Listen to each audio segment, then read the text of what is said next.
هتشتري لابتوب قريب وعايز تعرف إمكانياته دي مناسبة لاحتياجاتك، أو لو عندك جهاز وعايز تعرف هو مناسب لألعاب معينة أو برامج معينة وإمكانياته رايحة لحد فين وإنت على الله حكايتك. تعال أقول لك تعمل إيه. هندوس كنترول شيفت اسكيب، هيفتح لنا التاسك مانجر اللي هي القايمة دي.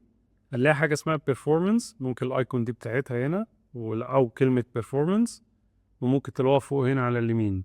في كل الأحيان انتوا هتخشوا ده إمكانيات الجهاز، تخشوا على واحدة واحدة منهم، تدوسوا هنا كوبي حتى لو مش فاهمين ايه ده بالظبط، بس احنا بناخد كوبي ليه؟ عشان يبقى معانا إمكانيات الجهاز كاملة.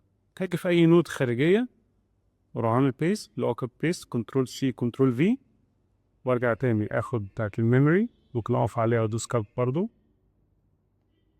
كنترول في، وانزل سطر ولا حاجة. نفس الحال لبقية الحاجات. بعد ما جمعنا كل إمكانيات الجهاز في نوت زي كده، هناخدهم كلهم كوبي،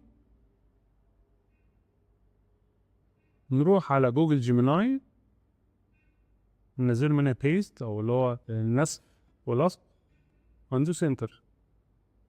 هو كده عرف إمكانيات الجهاز. هسأله أي سؤال أنا عاوزه.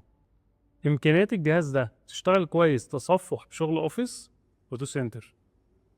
هيبتدي يرد عليا إذا كانت الإمكانيات دي تكون مناسبة ولا لأ. بيقول لي هنا إن هي إمكانيات الجهاز ممتازة جدا وكافية، وبيبتدي يديني تحليل مفصل للموضوع. لو قريته هتستفاد جدا وهتفهم ليه هو مناسب أو لأ. وممكن كمان أسأله سؤال زي كده: إمكانيات الجهاز ده تشغل برامج جرافيكس؟ بيقول لي إن هي تشغل برامج الجرافيكس بس خفيف ومتوسط، يعني هتكون مناسبة. لكن الشغل العالي اللي هو بتاع الريندرينج بتاع 3D والفيديو إديتنج والحاجات كلها ممكن نقابلني شوية بطء.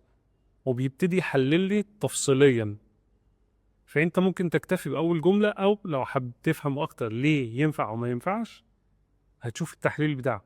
بالطريقه دي انت تعرف امكانيات جهازك، وتعرف كويس جدا اذا كنت تشتري اللابتوب ده ومناسب ليك او لا. لو عجبك النوع ده من الفيديوهات، انا اسمي محمود ابو السعود، وهتلاقي ليا فيديوهات قديمه في الاغلب هتحبها. وتابعني واعمل سبسكرايب عشان الفيديوهات اللي جايه اكيد هتحبها.